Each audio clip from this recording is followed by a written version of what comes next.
නමෝ තස් භගවතු අරහතෝ සම්මා සම්බුද්දස්ස නමෝ තස් භගවතු අරහතෝ සම්මා සම්බුද්දස්ස නමෝ තස් භගවතු අරහතෝ සම්මා සම්බුද්දස්ස ශ්‍රද්ධා සම්පන්න කාරුණික පින්නතුනි හැම කෙනෙක්ම අද දවසේ සද්ධර්ම ශ්‍රවණයට සූදානම් වෙන මොහොත.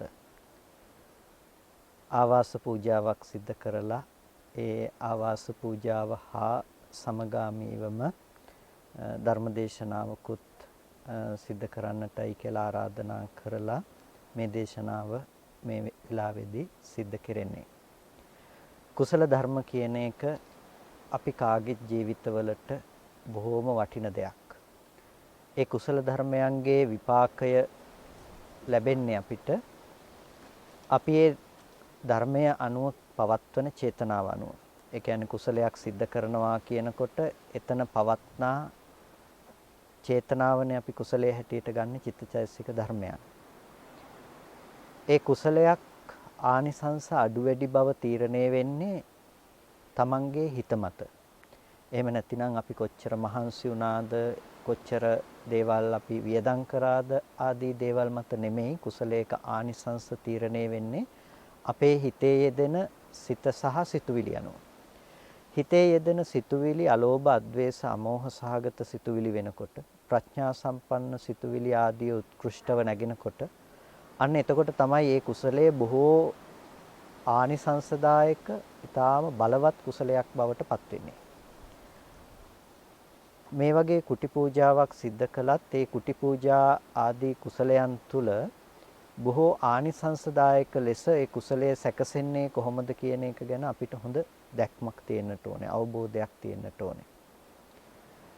ලෞකික කුසලයේ කියන එක කාටත් උපකාර වන නිසා තමයි මා භික්කවේ පුඤ්ඤානම් භායිත්ත කියලා අපට දේශනා කළේ. මහණෙනි පිනට බය වෙන්න එපා කියලා. මොකද සමහර වෙලාවට පින සහ කුසලයේ කියන්නේ දෙකක්. පින් කරාම සසර දික් වෙනවා. කුසල් කරන්න ඕනේ නිසා පින් නෙමෙයි කරන්න ඕනේ ආදී ලෙස නොඑක් කාරණාවන් සමහර අය අදහස් කරන නිසා තමයි බුදුරජාණන් වහන්සේ වචනේම දේශනා කරනවා මා භික්කවේ පුඤ්ඤානම් භායිත්ත. මහණෙනි පිනට බය වෙන්න එපා. සුකස්සේතම් භික්කවේ අධිවචනං යදිදම් පුඤ්ඤානම්. මහණෙනි පින කියලා කියන්නේ තවත් සැපට එක නමක් කියලා පෙන්වනවා. ඒ නිසා පුණ්‍ය ධර්මයෝ ජීවිතේට ඊටාම වැදගත්. ඒ පුණ්‍ය ධර්මය නිසා තමයි අද අපි මනුස්ස ජීවිතයක් ලැබුවේ. ඒ වගේම උපභෝග පරිභෝග වස්තු සම්පත් ලැබිලා තියෙනවා නම් කල්යාණ මිත්‍ර ආශ්‍රයයට කල්යාණ මිත්‍රයින් කෙරෙහි නැමුණු මනසක් තියෙන්න පවා හේතු වෙන්නේ අපි සිද්ධ කරන කුසලයේ. ඒ නිසාම තමයි කුසලයේහි වැදගත්කම තියෙන්නේ. කුසලයන් කරනකොටත් ඒ එක එක කුසල ධර්මයන් වල ලැබෙන විපාක එක එක විදිහට තමයි ලැබෙන්නේ. ඒ නිසා තමයි අන්නදෝ බලදෝ හෝති කියලා කියන්නේ. ඒ කියන්නේ ආහාර දුන්නොත් එයා ඒකෙන් දුන්න වෙන්නේ බලය. මොකද ආහාර පාන වලින් වැඩිපුරම ලැබෙන්නේ ශක්තිය නැතිනම් බලය තමයි ලැබෙන්නේ. යමෙක් ආහාරයක් දෙනවා කියලා කියන්නේ එයා බලය දන් දුන්නා වගේ වෙනවා. එතකොට ඒකේන ආහාරයේ දන් දීම තුළ තව කෙනෙකුට බලවත් බව දන් දීලා තියෙනවා. වස්ත්‍ර දන් දුන්නොත්, සිවුරු ආදී දන් දුන්නොත් එයා වර්ණ දුන්නෙක් වෙනවා. එතකොට චීවරයක් හෝ වේවා ඒ විදිහේ දෙයකින් වස්ත්‍රයක් දීම තුළ තව කෙනෙකුට එයාගේ වර්ණවත් භාවය තමයි එතනින් ඇති වෙන්නේ. ඒ නිසා ඒක දෙනකොට එයා වර්ණයේ දන් දුන්න කෙනෙක් බවට පත් වෙනවා. යානදෝ සුඛදෝ කියලා කියනවා. එතකොට යානදෝ සුඛදෝ හෝති කියලා කියන්නේ යාන දුන්නොත් ඒ කියන්නේ පාවහන් ආදී දේවල් දන් දුන්නොත් එහෙම මේක සැප පහසුව පිණිස හේතු වෙන දෙයක් තමයි ඒ පූජාව. එතකොට එයා දන් දුන්නේ සැප පහසුව වෙනවා. යෝච සබ්බදදෝ හෝති යම් කිසි කෙනෙක් මේ ඔක්කොම ටික එකට කරලා දන් දුන්නොත් එහෙම අන්න ඒක තමයි සෝ දදාති උපස්සයන්. ඒ කෙනා කුටියක් දන් දෙනවා කියලා කියන්නේ ආවාසයක් දන් දෙනවා කියලා කියන්නේ මේ ඔක්කොම එකතු කරලා එකතෙන් කරලා පූජා කළ දෙයක් හා සමාන වෙනවා. ඒ වගේම එහි විපාක හැටියට කියනවා. ඒ කියන්නේ ඇතැම් තැන්වල දැක්කෙනවා වන්නන් දත්වා වන්නස්ස ලාභී හෝති. ඒ කියන්නේ වර්ණය දන් දීලා වර්ණය ලබන්නෙක් බවට පත් වෙනවා. ඒ කියන්නේ දැන් අපි කියවනේ වස්ත්‍ර දන් දුන්නොත් වර්ණය දන් දුන්නා වෙනවා. අපි සිවුරක් පූජා කරනකොට අපි චීවර පූජාවෙන් බලාපොරොත්තු වෙනවා ස්වාමින්වහන්සේක පරිහරණය කරයි නැතිනම් අපි පූජා කරන ඒ චීවරය ඒ මහා සංඝරත්නයට කැපසරුප් විදිහට වර්ණවත් විදිහට පූජා කරන්න තමයි අපි අදහස් කරන්නේ. එතකොට ඒ වර්ණවත් බව දෙන්න කැමතියි කියලා කියන්නේ ඒ තුල තියෙන අපි කැමති වර්ණ ලබන්න අවශ්‍ය චේතනා සම්පත්තිය තමයි අපි ඇති කරගන්නේ. තව කෙනෙකුට ආහාර දෙනවා කියලා කියන්නේ බලය දීම තමයි. එතකොට අපි කැමති ඒ මහා සංඝරත්නයේ පැවැත්ම ලෝකේ තියෙනවා නම් ඒ නිසා තමයි අපි දාණය දෙන්නේ. එතකොට මේ ආහාරය පූජා කිරීම තුළ අපි දන් දෙන්නේ බලය දන් දීම තුළ එතකොට තමන් බලය ලබන්නේක් බවට නිකම්ම පත් වෙලා තියෙනවා. ඒ චේතනාව කියන දේ බලය දන් දීම තුළ ලබන්නේක් බවට පත් වෙනවා. ඒක හරියට දේශනා කරන්නේ ආදිත්තස්මින් අගාරස්මින් යන්නී හරති භාජනං කියනනේ. ඒ කියන්නේ හරියට මේ ගිනිගෙන ඇවිලෙන ගෙදරක තිබුණු භාජනයක් ඒ ගිනිගත්ත ගෙදරින් ටික ටික හරි අපිට එළියට විසි කරගන්න පුළුවන් වුණා. අපිට අන්තිමේටම ඉතුරු වෙන්නේ අර අපි විසි කරන භාජනේ. ඒ කියන්නේ විසි කරගත්ත ද්‍රව්‍ය තමයි අපිට උපකාර වෙන්නේ. ඒ වගේ අපේ මනුස්ස ජීවිතය දිහා අපි බැලුවත් මනුස්ස ජීවිතයේ ස්වභාවය තමයි ජාති ජරා ව්‍යාධි මරණ ශෝක පරිදේ මේ හැම දෙයකින්ම ඇවිලිලා යනවා. ලෝකේ දා හිටපු මහා ධනවත්තුත් මරණය කියන ධර්මයටපත් වුණා. හැබැයි ඒක කිසිම දෙයක් අරගෙන ගියේ නැහනේ. සුමේද බෝධිසත්වයන් වහන්සේ කල්පනා කරන්නේ දා ඒකනේ. මගේ මේ පියාගේ පියා මේ විදිහට දැන් සත්මුතු පරම්පරාවක ධනෙ වෙන් කළා දක්වන්න පුළුවන්. මේ පියා හම්බ කරපු කොටස. මේ පියාගේ පියා නැතිනම් සීයා හම්බ කරපු කොටස. මේ සීයාගේ පියා මුත්තණුවන් හම්බ කරපු කොටස. මේ විදිහට පරම්පරා 7ක් තිස්සේ හම්බ කරපු මහා ධනය ගොඩක් තියෙනවා.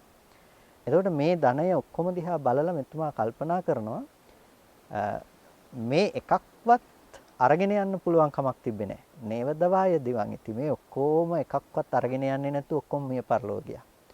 එහෙනම් මම මේ ටික අරගෙන යන්න ක්‍රමයක් හදා ගන්න ඕනේ.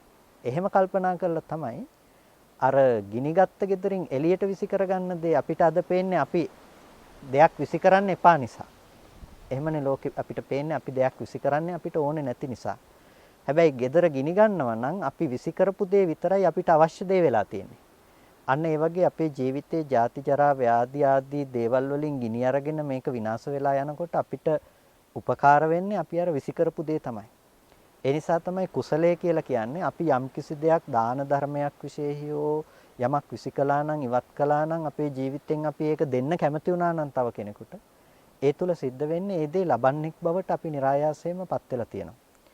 ඒ හින්දා අපේ අද සාමාන්‍යයෙන් බලනකොට gedara ඇතුළේ ඉඳලා විසි කරනවා වගේ දෙයක් මේක. හැබැයි ඒ දේ තමයි අපි ඉතුරු කරලා තියෙන එකම දේ. ඒ නිසා තමයි සුමේද පඬිතුමා එදා අර තිබුණු ඔක්කොම දන් දෙන්න පටන් ගත්තා. ඇයි මේ ටික ඔක්කොම යනකොට අරන් යන්න ඕනේ මම.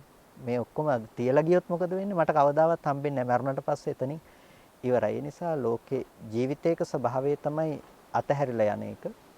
ඒකේ කවදාවත් අපිට වින්දනයක් තුල තෘප්තියක් ලැබෙන්නේ නැහැ.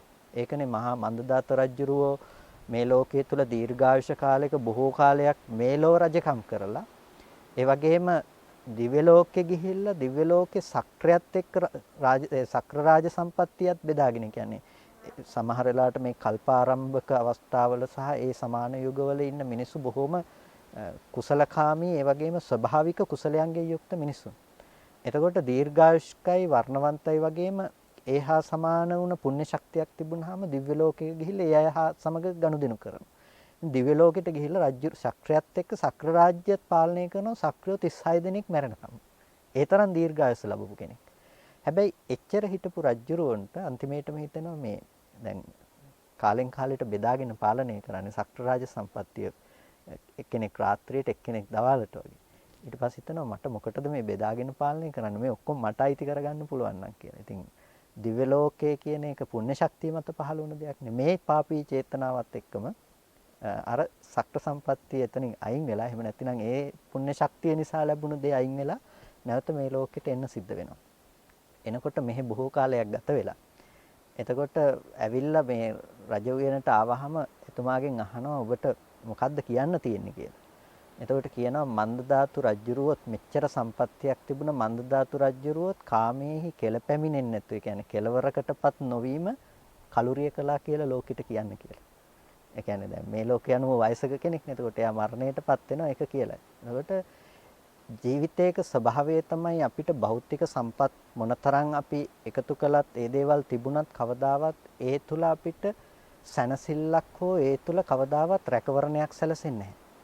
ඒ තුල රැකවරණයක් බලාපොරොත්තු වෙන්නත් හොඳ නැහැ. බලාපොරොත්තු වෙන්න අපි තව ඒ පස්සෙම අපේ ජීවිතය අරගෙන යයි. හැබැයි අපිට ඒ දේවල් වලින් පිහිටක් නොලබන තැනදීම තමයි අපිට අන්තිමේටම අපේ ජීවිතය අවසන් කරන්න සිද්ධ වෙන්නේ. ඒ නිසා අපේ ජීවිතයේ සාමාන්‍යයෙන් අපි අල්පේච්ඡ වෙන්නට ඕනේ. සන්තුට්ඨිතාදී ගුණධර්මයන් ඇති කරගන්නට ඕනේ. ඒ අප්පිච්ඡතා සන්තුට්ඨිතාදී ගුණයන් තමයි අපේ ජීවිතේ ටික වර්ධනය වෙන්නට ඕනේ. අල්පේච්ඡ බව කියලා කියන්නේ අපිට අවශ්‍යතා බොහෝමයක් නැහැ. ඊටමත් ස්වල්ප අවශ්‍යතා තියෙනවා නම් සන්තුට්ඨිතාවය කියලා කියන අපිට සාමාන්‍යයෙන් ලැබෙන ප්‍රත්‍යපහසුකම් ටිකෙන් ජීවත් වෙන්න අවශ්‍ය ටිකෙන් අපි යැපෙන්න පුරුදු වෙලා තියෙනවා නම් එතකොට අපිට ජීවිතේ මහා ලොකු ඒ ගැටලු සහගත බවවල් ගොඩක් මගහැරලා යනවා. ගිහි කෙනෙක් නිවන් දකින්න ගියත් පැවිද්දෙක් නිවන් දකින්න ගියත් අල්පේච්ඡ බව සන්තුට්ඨිතාවය කියන දේ අවශ්‍ය වෙනවා. ඒකෙන් කියන්නේ ගිහි පින්නතුන්ට ගෙවල් හදන්න එපා කියලා නෙමෙයි. ඒකෙන් කියන්නේ අවශ්‍ය ප්‍රත්‍ය හොයන්න එපා කියන එක නෙමෙයි. හැබැයි අපි මේ හැමතැනකම ඇලෙන්නේ නැති විදිහට මනස පවත්ව ගන්න තරම් අපි දක්ෂයෙක් බවට පත් වෙන්නට ඕනේ. ඒක තමයි වැදගත්කම තියෙන්නේ. හාමුදුරු කෙනෙක් විදිහට බුදුරජාණන් වහන්සේ භික්ෂුවකට උපදේශයක් දෙන්නේ රුක්ඛමූල සේනාසනං නිස්සාය පබ්බජ්ජා తත්‍රතේ යාව ජීවං උත්සාහෝ කරණීයෝ. පැවිද්දගේ පැවිද්ද තියෙන්නේ ගස්මුල් සෙනසුන් නිසා. එතකොට එතෙන්ට යනකම් ජීවිතාන්තය දක්වා උත්සාහවත් වෙන්න කියලා දේශනා කරනවා. හැබැයි එහෙම දේශනා කරලා බුදුරජාණන් වහන්සේ අනුදැන වදාරනකොට අපි අද ඒ වෙලාවෙදිත් මතක් කළා විහාරයක් අනුදැන වදාරනකොට විහාරය. එතකොට අර ගුරුළු පියාපත් වගේ වහලා හදපු ඒ මේ ක්‍රමයට හදපු ආවාසයක් වුණත් ප්‍රාසාද වුණත් එතකොට මහල් සඳලු තල ඇති දේවල් වුණත් ගුහා වුණත් කැපයි කියලා බුදුරජාණන් වහන්සේ ඒ දේවල් පිළිගන්න දේශනා කරනවා. හැබැයි අතිරේක ලාභ ඒ දේවල්. එතනින් නිෂ්ඨාවකටපත් වෙලා එතන රැඳෙන්න කියලා නෙමෙයි අර දක්වා උත්සාහවත් වෙන්න කියනවා. ඒ කියන්නේ පැවිද්දගේ පැවිද්ද තුල තියෙන්නට ඕනේ සිතක් පැවිදි සිතක් තුල තියෙන්නට ඕනේ අර හොඳට හදපු කුටි එකත් ඒ වගේම ගහක් මුලකත් එක සමාන සිතින් ඉන්න පුළුවන් මනසක් තියෙන්නට ඕනේ. අතන වඩා කැමැත්තෙන් ඉඳලා මෙතන ගැටීමෙන් ඉන්නවත් මෙතන වඩා ඇලීමෙන් ඉඳලා අතන ගැටෙන්නවත් නෙමෙයි තියෙන්නට ඕනේ. මේ හැමතැනකම සමාන සිතක් තියෙන්නට ඕනේ. අන්න ඒ දේ අනුවනේ අපේ ගිහි පින්නතුණුත් දැන් මේ ප්‍රතිපදාව අනුවනේ යන්නේ. ඒ කියන්නේ නිවන් දකින්න ක්‍රමවේද දෙකක්, ඒ කියන්නේ ප්‍රතිපදා දෙකක් නැහැනේ. යන එකේ අපහසුතා පහසු අපහසුතා දෙකක් වෙන්න පුළුවන්. හැබැයි එකම ආර්ය අෂ්ටාංගික මාර්ගය තමයි තියෙන්නේ. අල්පේච්ඡතා සන්තුට්ඨිතාදී ගුණත් එකම ගුණ තමයි. හැබැයි කෙනකෙනා ඉන්න ස්තරය අනුව එයාට අදාළ වෙන ටිකක් තියෙනවා. ඒ නිසා ගිහි කෙනෙකුට කියන්නේ නැහැ ගිහිල්ලා ගහක් මුලකට වෙලා ඉන්න gedara ඉන්න එපා කියලා. හැබැයි එයාගේ ජීවිතය තුලත් අර ප්‍රත්‍යපහසුකම් වල සම්නිස්ෘත සීලයේ පැත්තෙන් එයා සංවර වෙන්නට ඕනේ. ඕනවට වඩා මේ දේවල් පසුපස හඹාගෙන ආස්වාදයේ පස්සේ හඹාගෙන යන මනසින් අයින් වෙන්නට ඕනේ. ඒ වගේ පරිබාහිර ಗುಣධර්ම ටිකක් අපේ ගිහි සමාජය තුළ ඇති වුණොත් තමයි ගිහි සමාජයට බොහොම වේගවත් ගමනක් ධර්මයේ තුල යන්න පුළුවන්කම තියෙන්නේ. දැන් හිතන්නකෝ එදා බුදුරජාණන් වහන්සේ වැඩ සිටිය යුගයේ වුණත් ඊට පස්සේ යුගයේ වුණත් දැන් අපේ ලංකාවේ ඉතිහාසය දිහා බලන්නකෝ. හාමුදුරුවරු හිටපු හැමතැනකම නටඹුන් හම්බෙනවා හොඳට විහාරාරාම හදලා ගල් කුණු හදලා අඩුම තරමේ වැසිකිළියේ තියෙන මේ සඳකඩ පහනටත් කැටයන් දාලා එතනට නගින මුරගලටත් කැටයම කොටලා ඒකේ පඩියත් ගලෙන් හදලා මේ වැසිකිළියට යන්න තියෙන එක. හැබැයි ඒකත් ඒ විදිහට තමයි හදලා තියෙන්නේ. එහෙම තියෙන සමාජයේ ගිහි අයගේ ගෙවල් කොතනද හම්බ වෙන්නේ? ගිහි පින්නතුන් හිටපු තැන් කොතනවත් සාක්ෂි හම්බ වෙන්නේ නැහැ. කොතනවත් සාධක හම්බ වෙන්නේ නැහැ. ජීවත් නොවුන නෙමෙයිනේ ජීවත් වුණා.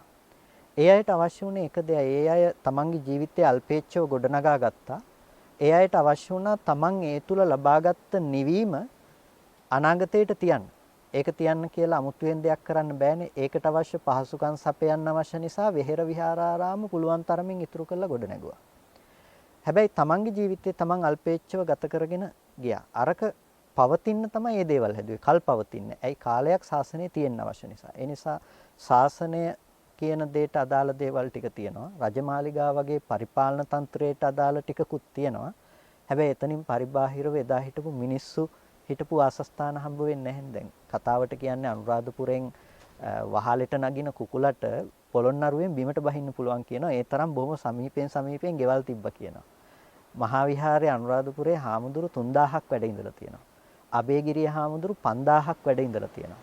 එතකොට ජේතවනාරාමේ හාමුදුරු 2000ක් වැඩ ඉඳලා තියෙනවා. ওই පරිසර පද්ධතිය විතරක් ওই තරම් හාමුදුරු ප්‍රමාණයක් ඉන්නකොට හාමුදුරුවන්ට දානි දුන්නේ කොහොමද? ඒ තරම් මිනිස්සු හිටියනේ. එහෙනම් දානේ හදලා වෙලාව වෙනකොට දාන පිළිගන්න එපා. මුළු දවසම දානෙට කැප කළා නෙමෙයිනේ. බොහොම ඉක්මනට දාන පිළිගන්නන්නට ඕනේ. එහෙනම් ඊට අදාළ ජනගහනයක් ඝනත්වයකුත් ඒ ප්‍රදේශය තුල තිබ්බා. හාල් හොදපු වතුර ගලාගෙන ගියපු ඇල තමයි අද හාල් පානු ඇල කියලා ඇලකුත් තියෙනවානේ. ඒ තරම් පිරිසක් වික්ෂුන් වහන්සේලා හිටියා. හැබැයි ඒ ඔක්කොම පෝෂණය කරන්න තරම් ජනගහනයකුත් එදා හිටියා. හැබැයි ඒ හිටපු බවට කිසිම සාධකයක් සාක්ෂියක් ඒ දේවල් අද හම්බ වෙන්නෙත් නැහැ. ඒක තමයි එදා යුගයේ හිටපු මිනිස්සු කල්පනා කළා සාසනික පැවැත්ම විතරයි ඒගොල්ලෝ බරක් විදියට අරගෙන හදන්න හිතපු දේ. හැබැයි තමන්ගේ ජීවිතේ බොහොම අල්පේච්ඡව ගොඩනගා ගත්තා. හැබැයි ක්‍රමවේදයක් විදියට බැලුවොත් අද ඒකේ අනිත් පැත්තට වෙනවා. බොහොම කලාතුරකින් කෙනෙක් තමයි නිවන් දකින්න පැත්තට තමන්ගේ මනස දියුණු කරගෙන යන ගමන් අල්පේච්ඡ සන්තුට්ඨිතාදී ගුණධර්ම තමන්ගේ ජීවිතයට ඇති කරගන්නේ. ඒ හින්දා ගිහි කෙනෙක් වුණත් පැවිද්දෙක් වුණත් ඔය තැන් දෙකේම තියෙන්න ඕන එක තමයි අල්පේච්ඡතාවය සන්තුට්ඨිතාවය ආදී ගුණධර්ම ටික. ඒ ගුණධර්ම ටික තමයි කෙනෙක් නිවනට අරගෙන යන්න ඊටාම පහසු මම්පෙතක් විදිහට සකසන්න පුළුවන්කම තියෙන්නේ. භාවනාව විතරක්ම හුදෙක්ම නිවනට කෙනෙක්ව පමුණවන්නේ නැහැ. ඒකෙන් කියන්නේ භාවනාව උපකාර වෙන්නේ නැහැ කියලා නෙමෙයි. මේ පරිබාහිර ගුණධර්ම ටික ගොඩ නැගෙන්නේ නැත්නම් භාවනාව සමෘද්ධ වෙන්නේ නැහැ. භාවනා කරන්න බෑ. අපි පැයක් භාවනා කළා ඊට පස්සේ ආපහු අර දේවල් පස්සේ හඹාගෙන යන මනසක් නම් තියෙන්නේ. ඒ පැයක් භාවනා කරපු එක ඉවරයි විනාඩි 10ක් ලෝකෙට වැටිච්ච ගමන්. ඒ හින්දා අපේ ජීවිතේ අපි අල්පේච්ඡ සන්තුට්ඨිතාදී ගුණධර්ම ටික ඇති කරගන්නට ඕනේ. ඒ ඇති කරගන්නකොට තමයි අපිට නිවන් දැකීම නැතිනම් අපි මේ ජීවිතේ ලබා ගන්න මූලිකම පරමාර්ථය කරා අපි ටිකෙන් ටික ලං වෙන්න පුළුවන්කම අපිට තියෙන්නේ. එතකොට ඒ විදිහට යනකොට තමයි අපිට ඒ අපේ මාර්ගයට නැතිනම් ප්‍රතිපදාවට දර්ශනය කියන කොටස බුදුරජාණන් වහන්සේ නිවන් දකින්න කෙනෙකුට වඩන්නට අවශ්‍ය දර්ශනය කියන කොටස අදාළ වෙන්නේ. ඒ කියන්නේ මූලිකවම අපි මීට පෙර කතා කරලා තියෙනවා සත්‍ය ඥාන, කෘත්‍ය ඥාන, කෘතඥාන ආදී දේවල්. ඒ වගේම කියන්නේ දර්ශනය තුල අවබෝධය ලබාගත් කෙනෙක් ඊට පස්සේ මාර්ගය දියුණු කරන්න යනකොට ඒ කෙනාට සීලය තුල තමයි පටන් ගන්න තියෙන්නේ. කියන්නේ සීල සමාධි ප්‍රඥා. කෘත්‍ය විදිහට හම්බෙන්නේ සීල සමාධි ප්‍රඥා. ආර්ය අෂ්ටාංගික මාර්ගයේ සම්මා දිට්ඨියෙන් පටන් ගත්තත් සම්මා දිට්ඨියෙන් යුක්ත ශ්‍රුතවත් පුද්ගලයා ඊට පස්සේ ලෞකික සම්මා දිට්ඨියෙන් යුක්ත කෙනා ලෝකෝත්තර සම්මා දිට්ඨිය උපදවා ගැනීම පිණිස මග වඩන්න යනකොට එයාට හම්බෙන්නේ මූලිකම දේ තමයි සීලය. එතකොට ඒ අල්පේච්ඡ සන්තුට්ඨිතාදී අනිකුත් සියලු ගුණ ධර්ම අයිති වෙන්නේ සීලේ පැත්තට. අපිට සීලයකින් යුක්තව යම්කිසි කෙනෙක් දර්ශනයකින් කටයුතු කරනවා නම් ඒ කෙනාට බොහෝම ඉක්මනින් නිවන කරා ළඟාවන්නට පුළුවන්කම තියෙනවා. එතකොට මේ ප්‍රතිපදාව පිළිබඳව අපි කතා කළොත් අපිට ඊටාම පහසුවෙන් සිහිය නුවණ පවත්වන්න පුළුවන් දේවල් සහ ප්‍රායෝගිකව වඩන්න පුළුවන් පැති ගොඩක් තියෙනවා. විදර්ශනාව පිළිබඳව අපි නොඑක් ආකාරයන්ගෙන් සාකච්ඡා කරලා තියෙනවා. ඒ සාකච්ඡාවන් ගොඩක් වෙලාවට බොහෝ දෙනෙක් වඩන්න එක එක ක්‍රමෝපායන් ඔස්සේත් මනස මෙහෙවනවා. ඒ නිසා නිවන් දකින්න අපි යනකොට අපේ හිත භාවිත කරන්නට අවශ්‍ය වීති තියෙනවා. නැතිනම් ක්‍රමෝපාය මාර්ග තියෙනවා. ඒ මාර්ග ඔස්සේ අරගෙන යනකොට බොහොම වේගයෙන් ආශ්‍රව ගෙවන්න පුළුවන් ප්‍රායෝගිකව අපි ඒ ඔස්සේ වඩන්න යනකොට. අපි එක එක න්‍යාය කතා කරනවානේ ස්කන්ධයන්ගේ උදේවැය කියනවා. ආය වෙලාවකට අපි කියනවා ආයතන ගැන බලන්න කියලා. තවත් වෙලාවකට කියනවා පටිච්චසමුප්පාදයේ අනුව මෙහෙම මානසිකාරයේ පවත්වන්න කියලා. එතකොට දැන් අපි ගොඩාක් එක එක පැති වලින් තමයි මේ කතාව කතා කරන්නේ. එක එක පැති වලින් කතා කළාට මේ එකම ධර්මයේ පිළිබඳව තමයි මේ කතාව කතා කරන්නේ. කියන්නේ එකම දෙයක් පිළිබඳව විවිධ පැති වලින් කතා කරනවා. ඒ විවිධ පැති වලින් කතා කරනකොට අපිට පුළුවන් ඒ ග්‍රහණය වෙන හැම පැත්තක් ගැනම ටික හරි අවබෝධ කරගන්න. කියන්නේ අපිට පේන එක දෙයක් අපි බලන්නේ එක දිශාවකින් විතර නම් අපිට පේන්නේ මේ පැත්ත විතරයි. හැබැයි අපි ඒක හාත්පස විමසනවා නම් හාත්පස බලනවා නම් අපිට ඒ පිළිබඳ පරිපූර්ණ අවබෝධයක් ලබා ගන්න පුළුවන්. ඒ කියන්නේ දැන් මේ මෙතන තියෙන කුටිය දිහා අපි බැලුවොත් මේ කුටිය ඉදිරිපසින් විතර නම් කෙනෙක් බලන්නේ යාට පේන්නේ ඉදිරිපස විතරයි. හැබැයි අනිත් දෙපසත් පිටුපසත් කියන ඔක්කොම හාත්පස බලනවා නම් උඩ යට ඔක්කොම බලනවා නම් ඒ කෙනාට ඒක මනාකොට දැක ගැනීමක් වෙනවා. අන්න ඒ වගේ තමයි මේ අවබෝධයේ ධර්මය අවබෝධ කරගන්න අපි යනකොට මේක ආයතන වශයෙන් ස්කන්ධ වශයෙන් පටිච්චසමුප්පාද වශයෙන් මේ එකම කුටිය ඉදිරිපස බිත්ති අයින් කළ කුටිය කියන්නේ වසුපස බිත්ති අයින් කළ කුටිය කියන්නේ මේ ඔක්කොම එකම කුටිය. ඒ වගේ මේ න්‍යාය ඔක්කොගෙම කතා කරනවා අපි එකම විෂය පරාසයක් පිළිබඳව. ඒ විෂය පරාසය තමයි අපි පුද්ගලයා කියලා හිතාගෙන ඉන්න තැන.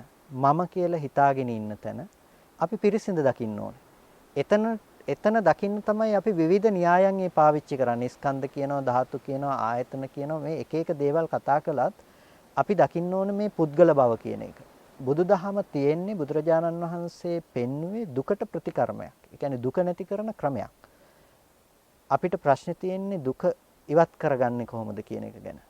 ඒක ලෝකෙ දකින්න නිසා තමයි අපි නරක රූප අයින් කරලා හොඳ රූප විතරක් හොයාගෙන කියලා උත්සාහවත් වෙන්නේ. හැබැයි ඒක ප්‍රායෝගික නැති නිසා තමයි බෝධිසත්වයන් වහන්සේ ගිහිගේ අතහැරලා ගියේ. ඒ කියන්නේ ඒ දේවල් ප්‍රායෝගිකව ලබා ගන්න යනකොට ඊටාම අපහසුයි ලෝකෙ තුල ඒ දුක නැති කරන්න. කියන්නේ తాවකාලික විසඳුමක් විතරනේ. ඒ නිසා ගිහිගේ අතහැරලා ගිහිල්ලා එතනින් එහාට දෙයක් හෙව්වා. එතකොට එතනින් එහාට දෙයක් හොයනකොට දැක්ක දුක ඇති වෙන්නේ කොතනද කියලා. දුක නැති කරන්න ඕන නම් නැති කරන්න ඕනේ කොතනද කියලාත් අවබෝධ කළා. එතකොට ජාති ජරා ව්‍යාධි මරණ ශෝක පරිද්දේව දුක්ඛ දෝමනස් උපායාස කියන දේවල් ගිහිගය අතහැරලා යන්න කලිනුත් දැක්කා. එතකොට ඒ දේ ගිහිගේ අතහැරලා යන්න කලිනුත් දැකලා ඒකට ප්‍රතිකර්ම හොයන්න තමයි ගිහිගේ නික්මිලා ගියේ. ඒකට ප්‍රතිකර්ම හොයන්න ගිහිගේ නික්මිලා ගිහිල්ලත් අවබෝධ කළේ ඒකම දුකයි කියලා නෙමෙයි. පුද්ගලයා කරා කොහොමද මේ දුක එන්නේ කියලා දැක්කා. ඒක තමයි දුක්ඛේ ඥානය කියලා කිව්වේ. ඒ කියන්නේ දැන් ජාති ජරා ව්‍යාධි මරණ ඉපදීම ලෙඩවීම මරණය මහලු බව මේ ලෝකේ යම් දුකක් තියෙනවා නම් ඒ හැම දුකකටම හේතුව මොකක්ද කියලා අවබෝධ කරනකොට ඒක දුකයි කියලා නෙමෙයි දැක්කේ. ඒ දුක ආවේ කොහොමද කියලා දැක්කා. ඒ දුක ආවේ පුද්ගල බව හා ප්‍රතිබද්ධවයි කියන එක තමයි අවබෝධ කළේ. ඒකට කියනවා අපි දුක්ඛේ ඥානං කියලා. දුක පිළිබඳව දන්නවා කියලා. එතකොට දුක පිළිබඳව දන්නවා කියලා කියන්නේ අපි ඒකට කියනවා සංකිට්ඨේන පංච උපාදානස්කන්ධා දුක්ඛ. කෙටියෙන්ම කියනවා නම් පංච උපාදානස්කන්ධය තමයි දුකයි කියලා කියන්නේ. එතකොට මේ පංච උපාදානස්කන්ධය දුකයි කියන එක තමයි මේ පුද්ගල භවක දුක ගෙනල්ලා දෙන්න පුළුවන්. කියන්නේ ඉපදීමේ දුක කිව්වත්, ලෙඩවීමේ දුක කිව්වත්, මරණයේ දුක කිව්වත්, මහලු භවයේ දුක කිව්වත් පොදුවේ මෙතෙන්ට කියන්න තියෙන එක තමයි පංච උපාදානස්කන්ධයේ දුක කියලා. දැන් ලෙඩවීම දුකක් නෙමෙයි කියන්න පුළුවන්. ඉපදීම දුකක් නෙමෙයි කියන්න පුළුවන් කෙනෙකුට. ලෙඩවීම නම් දුකක් කියලා හිතනවනේ. අපි හිතමු සමහර අය අහනවා අපි දැකලා තිනවා ඉපදෙන එක කොහොමද දුකක් වෙන්නේ? ඉපදෙන එක දුකක් නම් ඔය දැන් අද ඉපදිලා හොඳින් ඉන්නේ කියලා. නමුත් මෙතනදී ඉපදීම දුකක් බවට පත් වෙන්නේ මේ නිකම්ම ඉපදීමකුත් නෙමෙයිනේ. යා තේසං තේසං සත්තානං තම්මි තම්මි සත්තනිකායේ ජාති සංජාති ඔක්칸ති අබිනිබ්බති කන්දානම් පාතු භාවෝ ආයතනානම් පටිලාභෝ අයං උච්චතාවසෝ ජාති. එතකොට මේ ජාතිය විස්තර කරනවා මේ ඒ සත්වයන්ගේ ඒ සත්වනිකායන්ගේ හට ගැනීමක් සත්වනිකායන්ගේ ඉපදීමක් පහළවීමක් කියන තැනින් තමයි විස්තර කරන්නේ. ඊට පස්සේ ස්කන්ධයන්ගේ නැවත නැවත හට ගැනීමක් ආයතනයන්ගේ නැවත නැවත ලැබීමක් කියන තැන ජාතිය විස්තර කරනවා. ඉපදීම දුකයි කියලා කියන්නේ නිකම්ම ඉපදුන එක දුකයි කියන එකම නෙමෙයි. ඉපදීමේ දුක කතා කරනකොට ඔබට අද යම්කිසි දුක්ඛිත ආත්ම භාවයක් දැක්කොත් ඒ දුක්ඛිත ආත්ම භාවය ඒ කියන්නේ ත්‍රිසංගත සතෙක් වෙන්න පුළුවන්. ඕනම තැනක උපදින්න හේතුව අපි ළඟ තියෙනවානේ. ඒ ඕනම තැනක ඉපදීමත් දුකයි තමයි. ඒ ඕනම තැනක උපදිනවා කියන එක දැන් මේ කය අද මම මගේ කියලා ඇසුරු කරගත්තට මේ කය අතහැරලා දාලා මේ කයම ඇසුරු කරගෙන පණුවෙක් වෙලා උපදින්න පුළුවන් කෙලෙස්ය අපි ළඟ තියෙනවා. එතකොට පණුවක් කරගත්ත ස්වභාවය තමයි එතකොට මම. එතකොට මේ කය මම නෙමෙයි ඒක එයාගේ ආහාරය වෙලා. එතකොට ඒ වගේ අවිනිශ්චිත බවක් ಜಾතිය කියන ස්වභාවය තුල තියෙනවා. ඒ සත්වනිකායන්ගේ හට ගැනීමක් කියන දෙයට යන්න පුළුවන් කමක් තියෙනවා. ඒක එතනින් සීමා නොවි ඊට පස්සේ තව දුරටත් ඒක ගැඹුරට කතා කරනවා. ඒක ಜಾතිය කියන දේ අපිට තවත් එහාට යන්න පුළුවන්කම තියෙනවා. ඒ ಜಾතියේ ඒ සත්වයින්ගේ ಜಾතියක් අපිට හම්බ වෙනවානේ. දැන් මිනිස්සෙක් හැටියට අපිට මනුස්ස භවයේ ಜಾතියක් අපිට තියෙනවා. ඒ මනුස්ස භවයේ ಜಾතිය තමයි මේ අද මම මේ ඉන්න පුද්ගලයා මේ ජීවත් වෙනවා. මේ පුද්ගලයා ඉන්නවා දැන්. එතකොට මේ මනුස්ස ලෝකේ ඉපදුණු මාව මට හම්බ වෙනකොට ඒ මට තමයි මේ ජීවිතේන ඕන දුකක් විඳින්න පුළුවන්කම තියෙන්නේ. එතකොට හැම වෙලාවකදීම දැන් යම් දුක් වේදනාවක් උපදිනවා නම් ඒ දුක් වේදනාව උපදින්නේ කාටද? මේ ඉන්න මට, මේ ඉන්න පුද්ගලයාට. ඒ පුද්ගල භවයේ ඉපැත්මක් තියෙනවා නම් ඒ මනුස්ස ලෝකේ මනුස්ස జాතියේ ඇතුලේ කෙනෙක්ගේ ඉපදීම තියෙනවා නම් ඒ ඉපදීම කියන එක දුකක්ම තමයි. ඒ ඉපදීම කියන එක ඒ පුද්ගලයාට දුක උරුම වෙනවම තමයි. ඒක ඕන වෙලාවක වෙන්න පුළුවන්කම එතන තියෙනවා. එතකොට ඒකට කියනවා පුද්ගල භවයේ ಜಾතිය කියලා. පුද්ගලයෙක්ගේ හට ගැනීමක් තියෙනවා. ඒක තමයි දුක වෙන්නේ. ಜಾතිය කියන එක දුකයි නම් ಜಾති දුක නැති කරන්න පුළුවන්ද අපිට? ඉපදුණු එක නැති කරන්න බෑනේ දැන් නේ. ඉපදිලා ඉවරනේ අපි. එතකොට ඉපදුනා කියන එක නැති කරන්න බෑ. හැබැයි ಜಾති නිරෝධයට බුදුරජාණන් වහන්සේ ධර්ම දේශනා කරනවානේ. භව නිරෝධයෙන් ಜಾති නිරෝධය වෙනවා. එහෙනම් ಜಾති නිරෝධය අපිට තියෙනවා. ಜಾති නිරෝධය කරන්න පුළුවන්. මොකක්ද ඒ කරන්න පුළුවන් ಜಾති නිරෝධය? ඉපදුණු තැනට ගිහිල්ලා ඒක නැති කරන්න බැරි වෙයි. හැබැයි අද අපිට පුළුවන් මේ පුද්ගල භවයේ ಜಾතිය නැති කරන්න. පුද්ගල භවයේ ಜಾතිය කියලා කිව්වේ මේ ඉන්න සත්වයා, මේ ඉන්න පුද්ගලයා මේ ලෝකේ ජීවත් වෙනවා. එතකොට මේ ඉන්න මට තමයි මේ දුව පුතා, ගෙවල් දොරවල්, යාන වාහන, මිනිස්සු ඇසුරු කරන්න ලැබෙන්නේ. දැන් මේ දේවල් නැති වෙනකොට දුක එන්නේ කාටද? මේ ඉන්න මට තමයි මේ දේවල් නැති වෙනකොට දුක එන්නේ. ඒකට මේ දේවල් වෙනස් වෙනකොට දුක එන්නේ, මේ දේවල් ඇසුරු කරන මට තමයි. අන්න දැන් මාව පුද්ගලබෙක් විදිහට හම්බෙන කෙනාට ලෝකේ දුක් වෙන්න පුළුවන්කම තියෙනවා. වෙනස් වෙන්නේ සතර මහා ධාතු රූපය. හැබැයි මේ රූපේ මගේ කරගෙන ඉන්නකොට දැන් දුක් වෙන්නේ කොහොමද? මට ලෙඩ හැදුනා කියලා. එතකොට ලෙඩවීම කියන දේ නෙමෙයි දුක උනේ. ලෙඩවීම මගේ වෙනකොට අන්න ඒක දුක අපිට ඇවිල්ලා තියෙනවා. වෙනස් වෙන්නේ එළියේ රූපය. හැබැයි එතකොට අන්න මගේ දරුවා ලෙඩ වුණා කියලා අපිට දුක් වෙනවා. දැන් ලෝකේ ඕන තරම් අද දවසේදී අය ලෙඩ වෙනවනේ. හැබැයි අපිට මගේ දරුවා ලෙඩ වුණා කියන දුක එන්නේ නැහැ. කොච්චර දරුවා ලෙඩ වුණා. ඇයි අපිට ඒක පුද්ගල භවකින් හම්බෙලා නැහැ. අපිට ප්‍රියමනාප භවකින් ඇසුරු වෙලා නැහැ. හැබැයි යම් වෙලාවක ඒක ඇසුරු වුණොත් අන්න එතකොට දුක එන්න පුළුවන්කම තියෙනවා. දැන් දුක ආවේ අපිට ඒ දේ නැති වෙනස් වීම මත නෙමෙයිනේ. දුක ආව එකම දේ තමයි ඒ වෙනස් වෙන දේ පුද්ගල භවකින් ඇසුරු කරපු කම නිසා.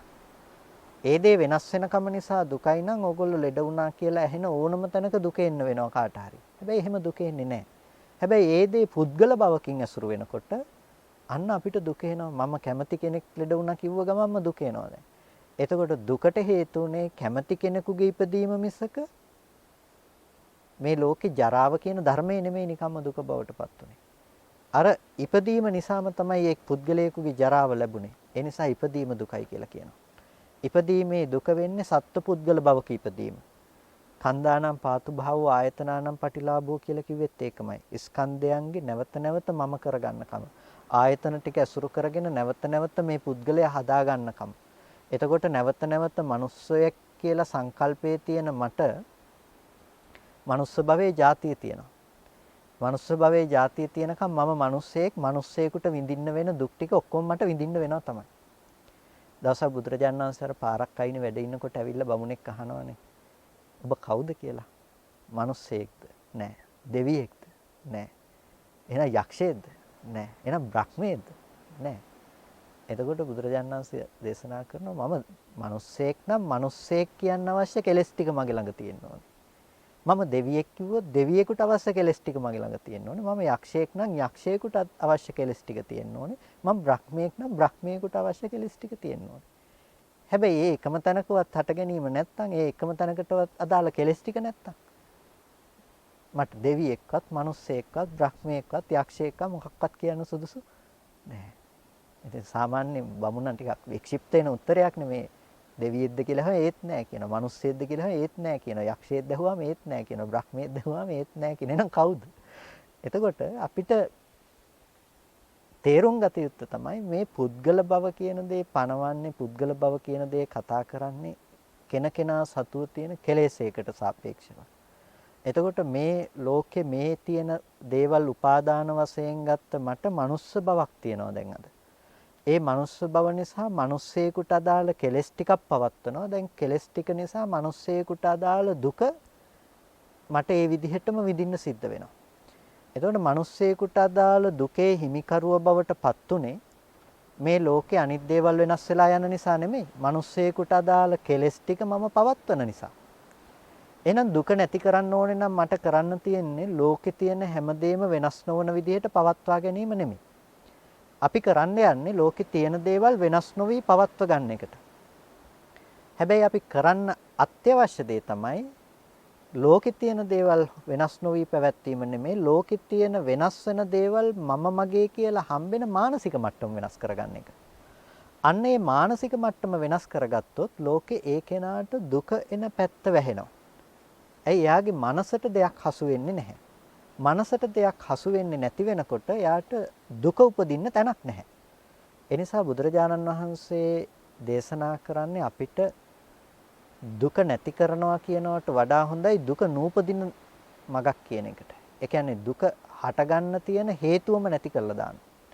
දුක හැදුනේ යම් හේතුවක් නිසා නම් දුක හැදෙන්න තියෙන හේතුව නැති කරලා තියෙනවා. දුකට ප්‍රතිකර්ම හොයාගෙන යනකොට දුකට හේතුව දැක්කා. දුකට හේතුව දැකලා හේතුව තමයි නැති කළේ. ඒකනේ කිව්වේ තෘෂ්ණා නිරෝධයෙන් දුක නිරුද්ධ වුණා කියලා. තණ්හාව තමයි නැති කළේ. තණ්හාව නැති කරන්න යනකොට තණ්හාවක් නෙමෙයි නැති කළේ. තණ්හාව පවතින්න තියෙන හේතු ටික නැති කළා. චක්කුන් ලෝකේ පිය රූපං සාත රූපං ettesa තණ්හා uppajjamana uppajjati etta nivisamana nivisati.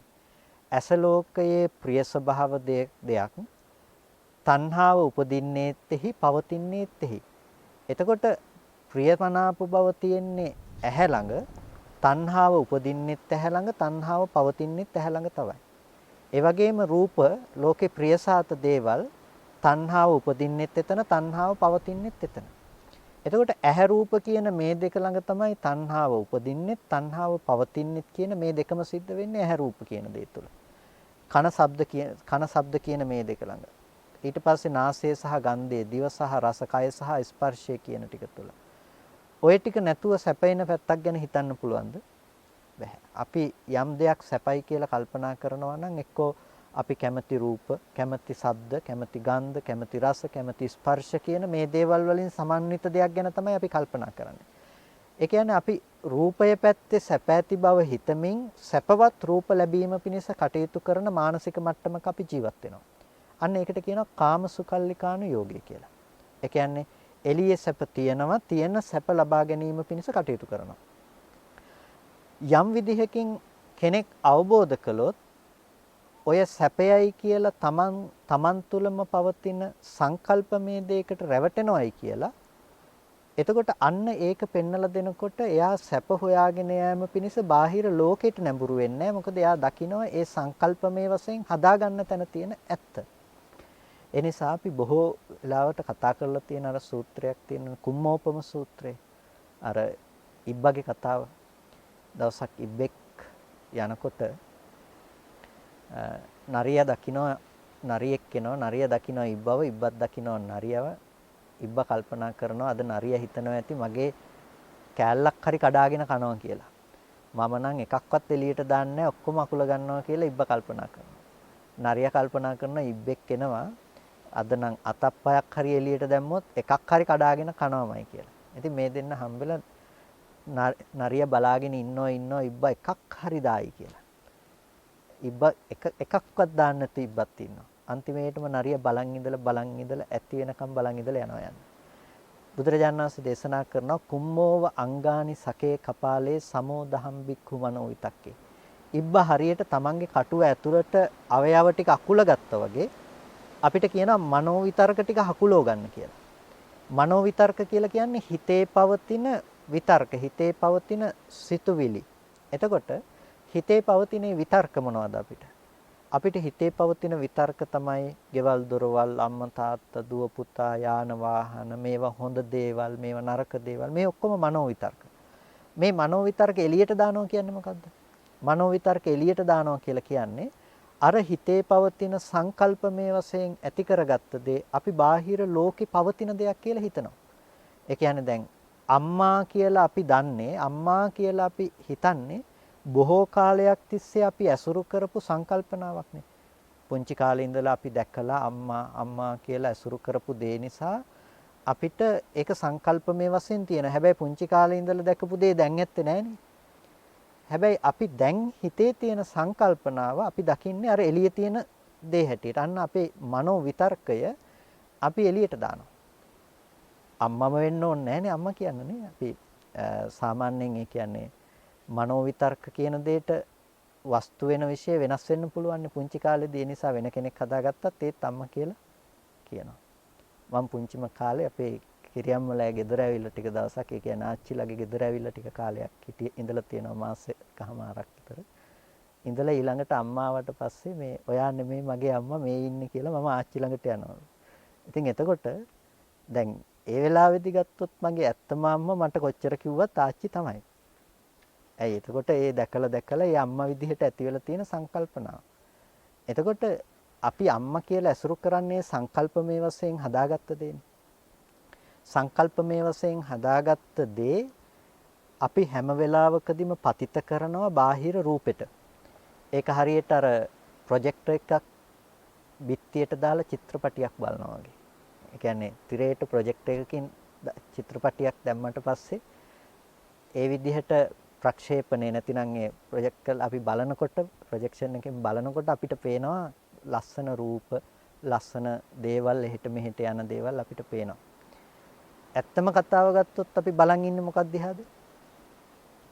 අපි බලන් ඉන්නේ අර තිරේ දිහා. එතකොට නැතිනම් බිත්තියක් දිහා. බිත්තිය දිහා බලන් ඉන්නකොට අපිට අරක පේනවා. ඒ වගේ අපිට ඇහැට පේන දේ දිහා බැලුවොත් එහෙම සතර මහා ධාතුවත් සතර මහා ධාතුව නිසා පවතින වර්ණ රූපයක් කියන එක තමයි අපිට ඇහැට පේන්නේ. එච්චරයි. බිත්තියයි ආලෝකයයි අපිට පේනුනේ අතන. එතකොට ඒ ටික පේන තැනක අපි චිත්‍රපටිය බැලුවා වගේ අපිට ඇහැට පේන්නේ සතර මහා ධාතුව නිසා පවතින වර්ණ රූපය. වර්ණ රූපේ පේන තැනක අපි පුංචි කාලේ ඉඳලා ඇසුරු කරපු සංකල්ප සිතුවිලි ටික තියෙනවා අම්මා කියලා. අපි ඒ ටික මෙහෙන් දැනගන්නවා. අපි හිතනවා හැබැයි අපි දැනගත්තේ එළියේ ඉන්න අම්මමයි කියලා. අපි දන්නේ නැහැ, අපි හිතන්නේ නැහැ, අපි ඇත්තටම දැනගත්තේ අපි හිතෙන්ම උපද්දගත්ත සංකල්පයේ මිසක් බාහිර පවතින රූපේ නෙමෙයි අපි අසුරු කළේ කියලා. ඒ හින්දා අපි ඇත්තටම කැමතියි කියලා ආදරෙයි කියලා කිව්වොත් අපි ආදරය කරන්නේ අර එළියේ තියෙන සතර මහා ධාතුවටත් නෙමෙයි වර්ණ සටහනටත් නෙමෙයි අපි ආදරය කරන්නේ සංකල්පමය වශයෙන් අපිට උපද්දපු අම්මා කියන දෙයට. වෙනස් වෙන්නේ සතර මහා ධාතු රූපේ. සතර මහා ධාතුවක් වෙනස් වුණා කියලා අපිට දුක එන්නේ නැහැ. හැබැයි අපිට දැන් අර ප්‍රොජෙක්ෂන් එක නැතිනම් ප්‍රොජෙක්ටරෙන් අර දාන්න බැරි වෙනකොට අපිට හිතෙනවා අම්මා නැහැ කියලා දැන්. පතිත වෙන බිත්තියේ පොඩි ඇද්දපළදු තිබ්බොත් එහෙම ඒක ඇද වෙලා වගේ තමයි පින්තූරය ඇද වෙලා වගේ තමයි දැන් අපිට පේන්නේ. එතකොට අපි කියනවා අම්මා ලෙඩ වෙලා කියලා දැන්. එතකොට ලෝකෙ තුල දැන් අපිට අම්මා ලෙඩවීම නිසා එන දුක, අම්මා මැරෙන නිසා එන දුක අපිට විඳින්න පුළුවන්. අපි කියනවා අපි මේ දුක විඳින්නේ එහෙ වෙනස් වෙන නිසාමයි කියලා. ඇත්තටම අපි මේ දුක විඳේ එහෙ වෙනස් වෙන නිසාද? එහෙම නැතිනම් වෙනස් වෙන රූපයක් අනුව මෙහි සංස්කාරයේ මනෝ විතර්කේ බාහිරට පතිත කළ නිසාද? අපි ඇත්තටම දුක විඳින්නේ මෙහි හදාගත්ත මනෝ සංකල්පනාව, මනෝ විතර්කය බාහිර ලෝකෙට පතිත කරපු බව නිසා. බාහිර ලෝකයට යම් කිසි විදිහකින් යම්ම මනෝ විතර්කයක් එළියට දැම්මොත් අපි කියව නරියට අහු වෙනවා කියලා. නරිය කියලා කිව්වේ මාරයට නමක් ඒක.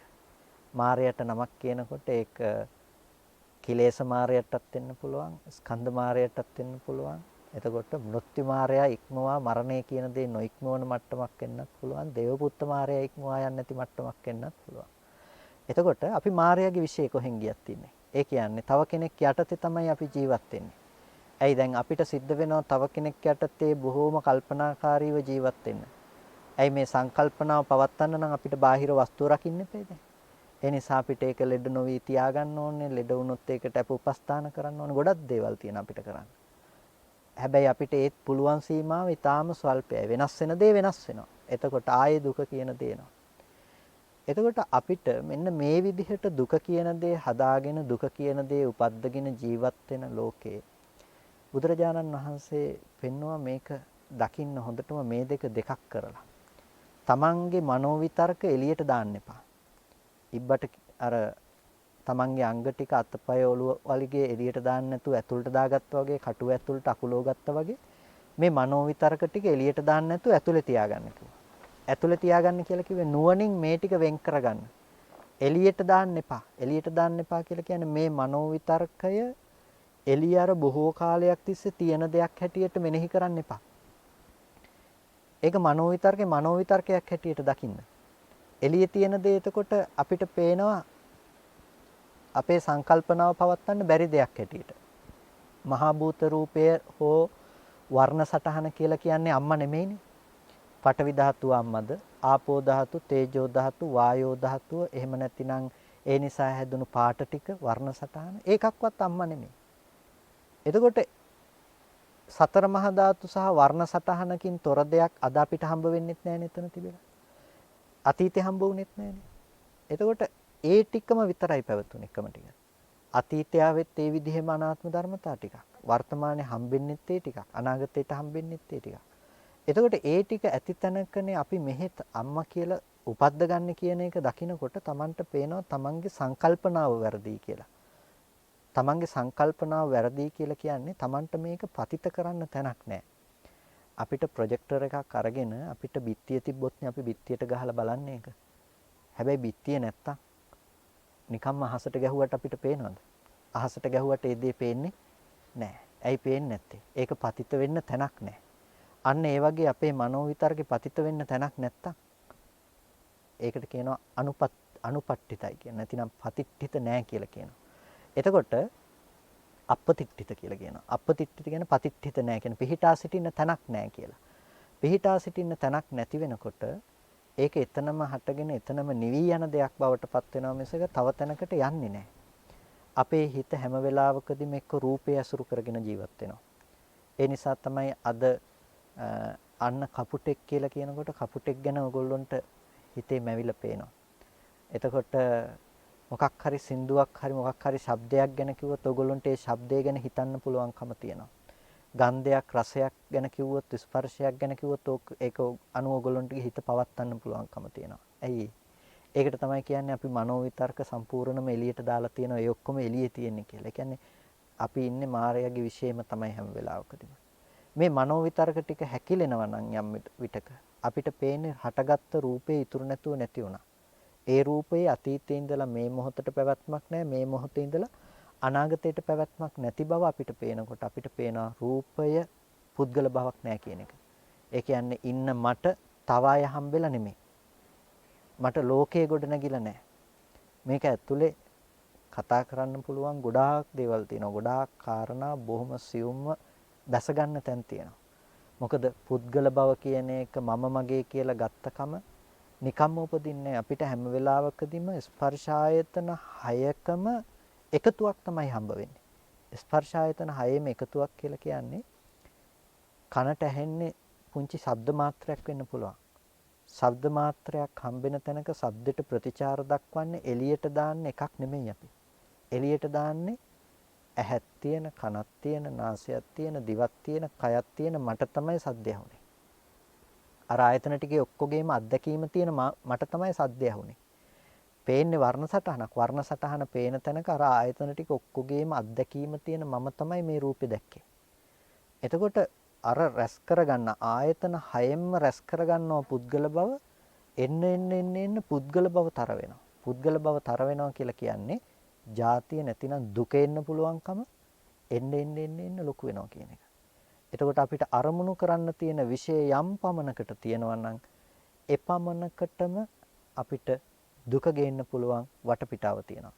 ඒ වගේම සසර කියන දේත් එච්චරකටම හිස් වෙලා නැහැ. ඒ කියන්නේ අපිට ඒ හැම ඕනම තැනකින් අරමුණක් අරගෙන ඕනම තැනකට ප්‍රතිසන්දි වශයෙන් යන්න පුළුවන්කම තියෙනවා. අවිද්‍යාවේ කෙලවරක් නැහැ වගේම අවිද්‍යාව නිසා රැස් කරගත්ත කර්මවලත් කෙලවරක් නැහැ. දැන් අද අපේ හිතේ හැකියාවට කයේ හැකියාව සීමා වෙලා නිසා අපිට එන්නේ මේ ජීවිතේදී ගත්ත අරමුණු ටික විතරයි. අනිත් ඔක්කොම මේ ජීවිතේදී ගත්ත භවයෙන් ප්‍රතිච්ඡන්නයි කියලා කියනවා. මේ ජීවිතයේ ඇති බවට අල්ලගත්ත අරමුණු වලින් වැහිලා තියෙන්නේ ඔක්කොම. ඒ හින්දා අපිට එන්නෙම මේ ජීවිතයේ ළඟදි ගත්ත අරමුණු තමයි ප්‍රකටව නැගෙන්නේ. හැබැයි අතීතයට ගියපු දේවල් අපිට අමතකයි. ඒ කියන්නේ මේ කයට සාපේක්ෂව ඒ ටික ඔක්කොම අමතක වෙලා තියෙනවා. යම් කිසි වෙලාවක මේ කයෙන් හිත මිදුනොත් මේ කයේ හැකියාවෙන් හිත අයින් වුණොත් ඒ වෙලාවට හිතේ හැකියාව තමයි එතන වැඩ කරන්නේ. හිතට කාලය නැහැනේ. කාලය තියෙන අපි මේ කයකට රූපයකට සාපේක්ෂවනේ කාලය කතා කරන්නේ විනාඩිය දෙක කියලා අපි කතා කරන දේවල්. හැබැයි මනසට සාපේක්ෂව කාලේ නැහැනේ. ගිය අවුරුද්ද කියලා අපි මෙනෙහි කරන එකටත් එක සිතුවිල්ලක වෙනසක් නේ තියෙන්නේ අපිට. ඒ හින්දා ඒකට කාලේ නැහැ. කල්පෙද දෙකද කියලාත් නැහැ ඒකට. ඒ ඕන තරම් කාලෙක ඉඳලා කරපු දෙයක් සිහිපත් වෙන්න පුළුවන්කම තියෙනවා. ඒක තමයි හිතේ හැකියාව. එතකොට හිත দমনය නොකරගත්තොත් කර්ම කියන දේවල් එන්න පුළුවන්කම කර්ම බීජ රැස් කරගත්ත සාගරයක් තියෙනවා අපි ළඟ. ඒ හින්දා ගතිය කියන දේ කොතෙන්ට යයිද කියලා කියන්න පුළුවන් කමකුත් නැහැ. එච්චර අපි ඉන්න තැන අවිනිශ්චිතයි. ඒ අවිනිශ්චිත බව නිසා තමයි අපි නිවැරදිව හික්මිය යුත්තේ අද හිත দমনය කරගන්න. හිත দমনය නොකරගත්තොත් මොකද වෙන්නේ?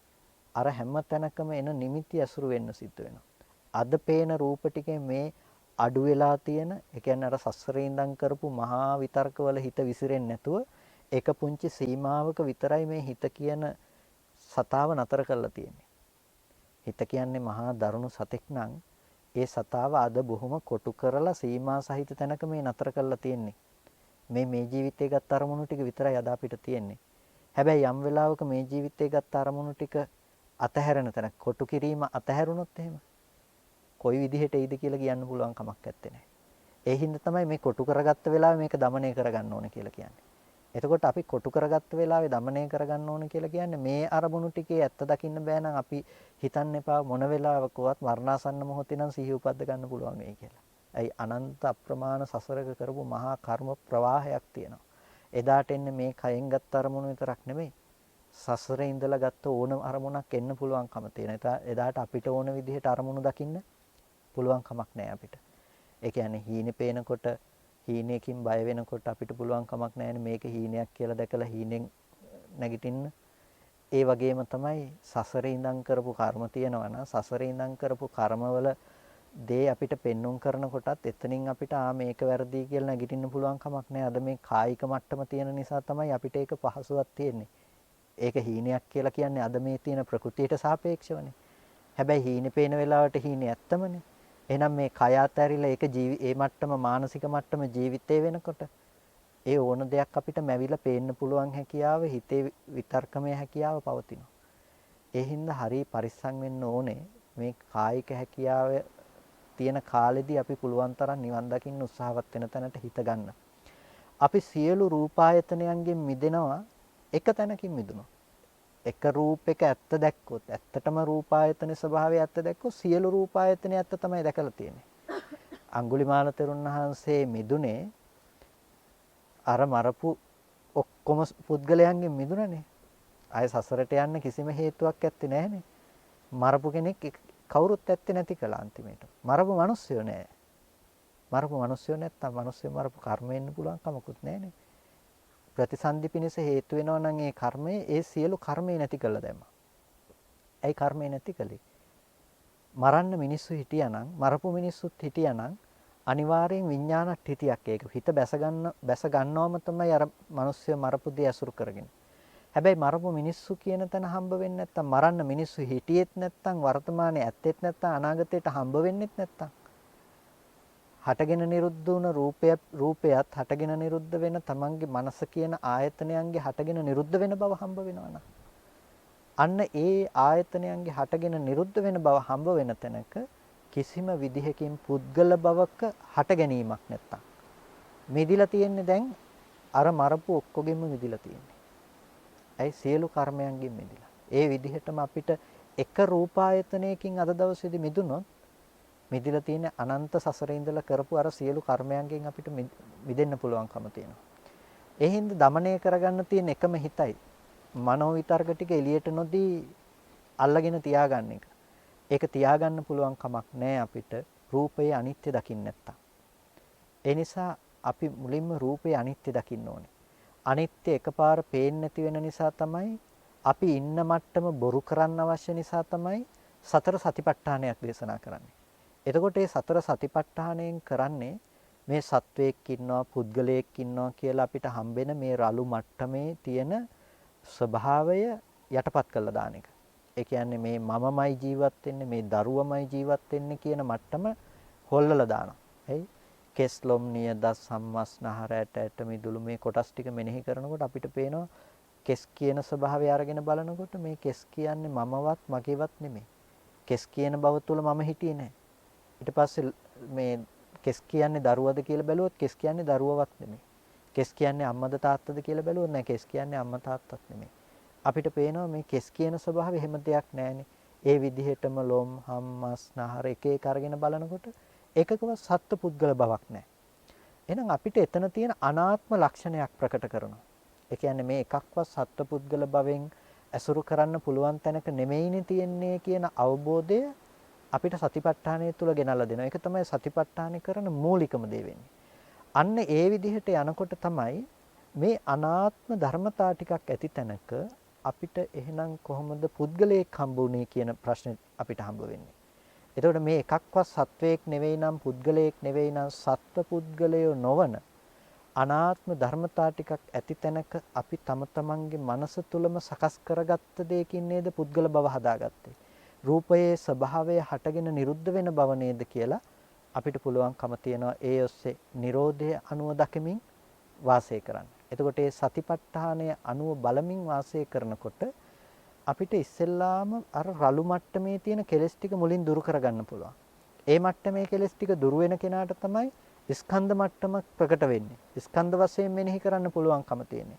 එයාට පුළුවන් ඇහැට පේන රූපේ ඉතුරු නැතුවම වර්ණ සටහනක් විදිහට හටගෙන නිරුද්ධ වුණා කියන බව දකින්න පුළුවන්. ඒ නිරුද්ධ වෙච්ච බව දකින එයාට පේනවා නාම ධර්මතා ටික හටගෙන නාම ධර්මතා ටික නිරුද්ධ වෙන බව ඒහා සමගාමීවම දකින්න පුළුවන්කම තියෙනවා. එහෙම දකින කෙනාට ලෝකයක් හම්බ වෙන්නේ ලෝකයක් හම්බ වෙන්නේ නැහැ කියලා කියන්නේ දැන් ඇහැට දැකපු රූප නැත්තම් මම හිටිය කියන එක කියන්න බෑනේ කවදාවත්. දැන් අද ඕගොල්ලෝ මෙතෙන්ට ආවා කියලා මෙතන හිටිය කියලා ඔප්පු කරන්නේ කොහොමද? මෙතන හිටිය කියලා ඔප්පු කරන්න වුණොත් ඕගොල්ලෝ ඔප්පු කරන්න වෙන්නේ එක්කෝ මෙතන දැකපු දේවල් කියන්න වෙයි. එක්කෝ මෙතනදී අහපු දේවල් කියන්න වෙයි. එක්කෝ විඳපු දේවල් ගැන කියන්න වෙයි. ওই විදිහටනේ අපිට ඔප්පු කරන්න වෙන්නේ මම මෙතන හිටියයි කියලා. එතකොට ඒ එකක්වත් ඔබ නෙමෙයිනේ. ඒ එකක්වත් Taman නෙමෙයි. ඕගොල්ලෝ හිටියා කියන එක ගැන කියන්න ගිහලා ඕගොල්ලෝ කුටිය ගැන කියයි. ඕගොල්ලෝ මෙතෙන්ට ආවා කියන එක ගැන කියන්න ගිහිල්ලා ඒක කන්දක් නේද කියලා කන්ද ගැන කියයි. කැලේ ගැන කියයි. පාර ගැන කියයි. මහන්සිය ගැන කියයි. එකක්වත් Tamanද? Taman නෙමෙයි. Taman හිටපු බව පෙන්වන්න එකක්වත් නැහැනේ. එහෙනම් Taman ඉඳලා තියෙන කොහෙද? Taman ඉඳලා තියෙන්නේ ඔබ ඇසුරු කරන ඔය හැම අරමුණක් තුළම විඳින්නේ මම කියන දේ තමයි සංකල්පමය වශයෙන් හදාගෙන තියෙන්නේ. ඒ කියන්නේ ගන්න හැම අරමුණක් එක්කම Taman තමයි Tamanට ගොඩ නැගිලා තියෙන්නේ. හැම වෙලාවකදීම ඒ හැම මොහොතකම Tamanගේ ඉපැත්ම Taman සිද්ධ කරගෙන තියෙනවා. හිත හැම වෙලාවකදී මේ අරමුණුත් එක්ක යනවා. ඒ තරම් සියුම්ම යන දේ කඩන්න නම් අපිට ඒ ධර්මය හටගෙන නිරුද්ධ වෙන දෙයක් හැටියට පෙන්වන්න ඕනේ. රූපය කියන දේ ඒ මොහොතේ හටගෙන නිරුද්ධ වෙන දෙයක් හැටියට දැක්කොත් අපිට අතීත රූපේ දැන් දකින්න බෑ නම් මේ කලින් මොහොතේ හටගෙන නිරුද්ධ වුණ වර්ණ සටහන දැන් දකින්න බෑ නම් එහෙනම් කලින් ඒ රූප දැකපු මම ඉන්න පුළුවන්ද? ඒ මට මම ජීවත් වුණා කියපු තැන තමයි අපි නැති කරලා තියෙන්නේ.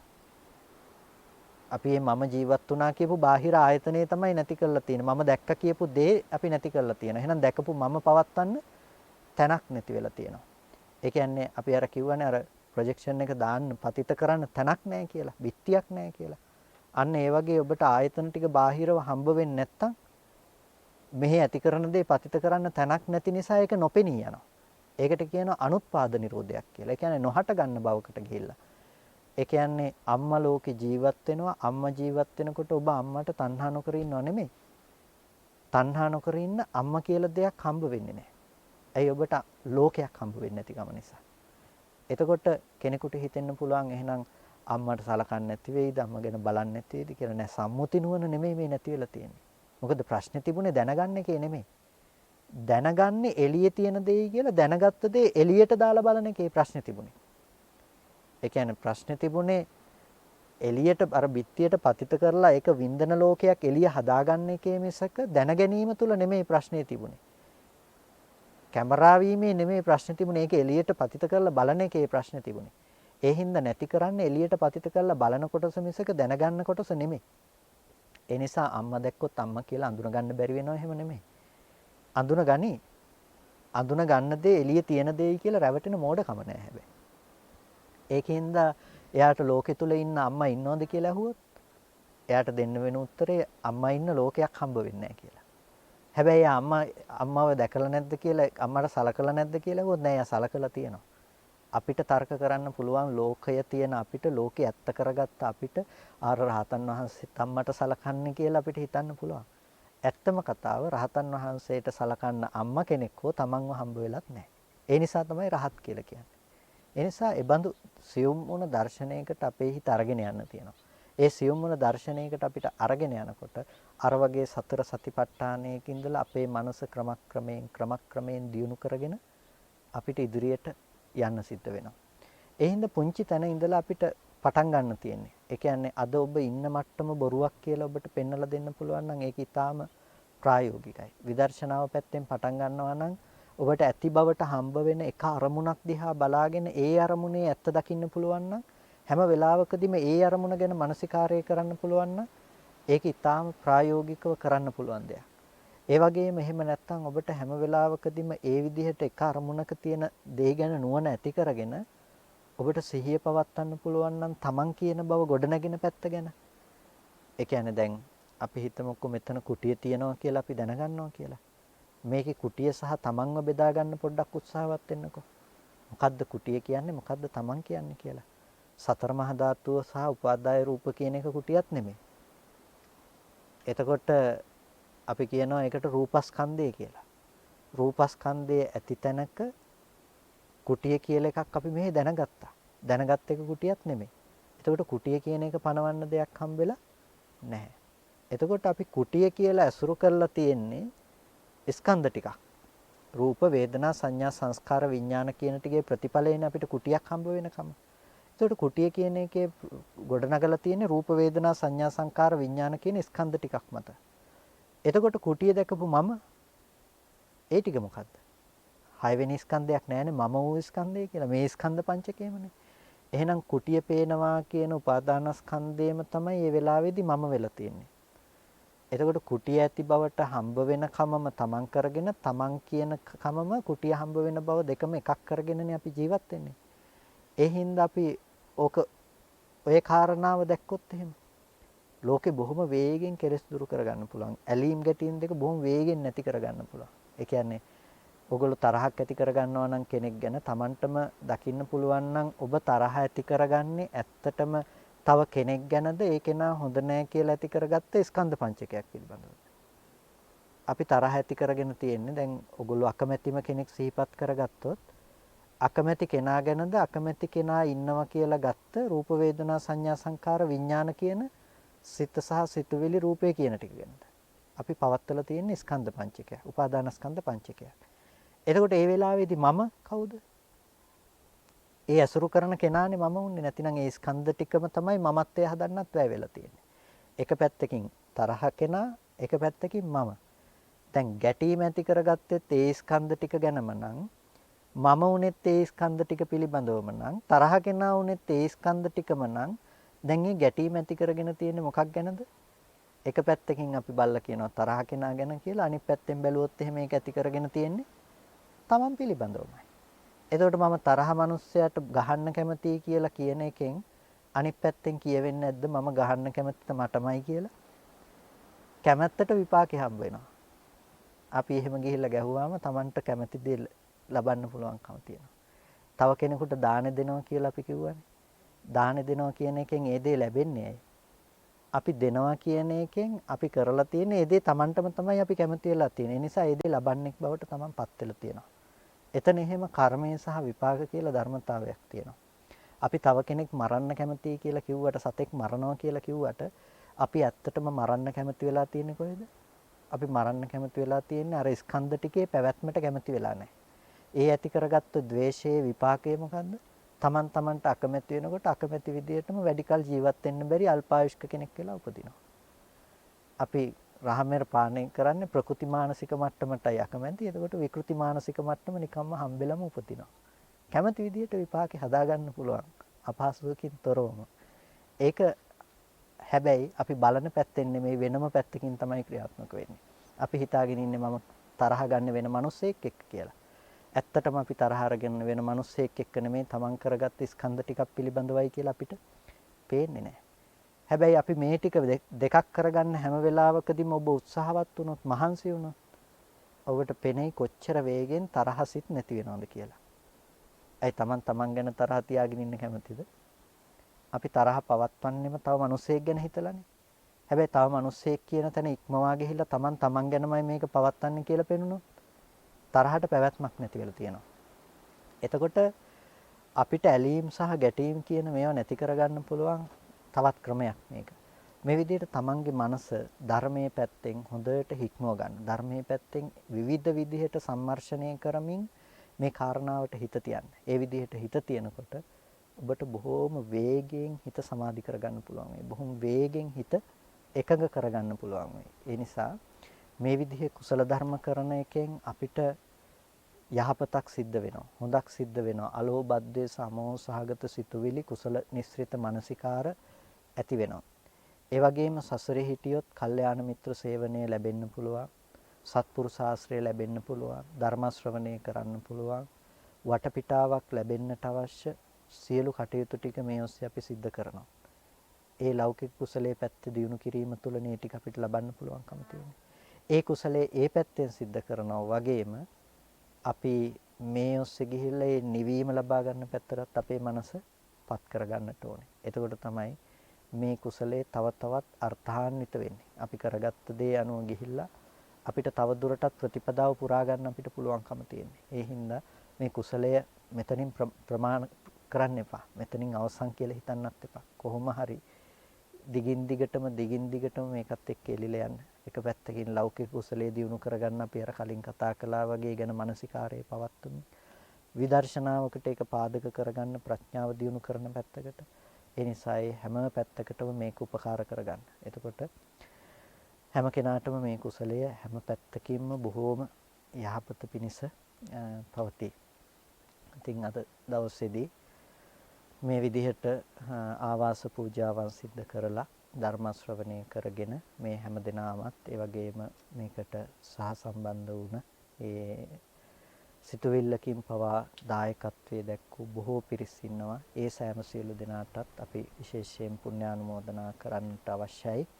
මේ අද දවසේ සිද්ධ කරගත්ත සියලුම කුසල ධර්මයෝ පළමුවෙන්ම සියලු දෙවියන්ට අපි අනුමෝදන් කරනවා. ඒ වගේම මුලින්ම මේ සියලු කුසලයන් අපිට අර්ථයෙන් ධර්මයෙන් අනුශාසනා කළ ධර්මාචාර්ය අවසරයි මාංකඩවල සුදස්සන ස්වාමීන් වහන්සේට, අවසරයි මාංකඩවල නන්දරත්න ස්වාමීන් වහන්සේට, ස්වාමීන් වහන්සේලා දෙනමතම උතුම් නිවනින් සැනසීම පිණිස මේ කුසලයෝ හේතු පාරමිතාවක්ම වේවා කියලා සාදු කියලා ප්‍රාර්ථනා කරනවා.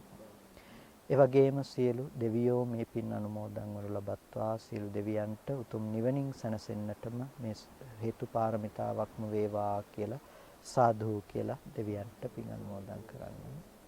ඒ වගේම අද දවසේදී මේ ආවාස පූජාව වෙනුවෙන් කටයුතු කරපු ප්‍රසාද් මහත්මයා ඒ මෑණියෝ ඇතුළු ඒ පවුලේ සියලු දෙනා නමින් මෙලොව වශයෙන් සහ සාංශාරික වශයෙන් මේ ගිය සියලුම දෙනාටත් ඒ වගේම මේ පින්වත් සෑම සියලු දෙනා නමින් මිය ගිය පින් බලාපොරොත්තු වෙන සියලු ඥාති වර්ගයාටත් අපි මේ පින් අනුමෝදන් කරමු. සියලුම ඥාති වර්ගයා මේ පින තමන් කළ පිනක් මෙන් සතුටින් සාදුනාදයෙන් අනුමෝදන් වනු ලබත්වා. ඒ ඥාතීන්ට උතුම් නිවනින් සැනසෙන්නටම මේ සීල කුසලයෝ හේතු පාරමිතාවක්ම වේවා කියලා සාදු කියලා පින් අනුමෝදන් කරනවා. ඒ වගේම මේ සියලුම කුසල ධර්මයන් අපි මේ ඔබ සියලු දෙනාටමත් අනුමෝදන් කරනවා. මේ අවස්ථාව අද සලසා දීම වෙනුවෙන් ඒ කටයුතු සිද්ධ කරපු ප්‍රසාද් මහත්මයාට, මේ මහත්මියට, ඒ වගේම ඒ පුංචි දරුවෝ දෙන්න, පුංචි උපාසිකාවෝ දෙන්න කියලා කියන්නේ මම මේ දෙන්නටත්, ඒ පවුලේ සෑම සියලු දෙනාටත් සහ සම්බන්ධ වුණ අනෙක් සියලු දෙනාටත්, ඒ වගේම මේ සියලුම කුසලයේ සිද්ධ කර ගැනීම සඳහා හැම දිනාටම මේ අවස්ථාව සලසලා දුන්න අපේ කසුන් මහත්මයා, අනුරාධ අක්කා ඇතුළු ඒ සියලු දෙනාටත්, ආරණ්‍ය සේනාසනයේ ඒ සුකිත පොඩි හාමුදුරන් ඇතුළු සියලුම ස්වාමීන් වහන්සේලාටත් අපි පුණ්‍යානුමෝදනා කරනවා. හැම දිනාටම නිදුක් නිරෝගී සුවපත් බව, චිරජීවනයේ සැලසේවා, කායික මානසික සැනසෙල්ල ඇති කරගෙන අමා මහ නිවනින් සැනසීම පිණිසම මේ සියලු කුසලයෝ හේතු පාරමිතාවක්ම වේවා කියලා සාදු කියලා පින් අනුමෝදන් වෙන්න. අභිවාදන සීලිස නිච්ඡං වද්දා පචායිනෝ චත්තාරෝ ධම්මා වඩ්ඩಂತಿ ආයුවන්නෝ සුඛං බලං ආයුරාෝග්‍ය සම්පatti සග්ග සම්පatti මේවච අතෝ නිබ්බාන සම්පatti මිනාතේ සමිජ්ජතු. Thank you.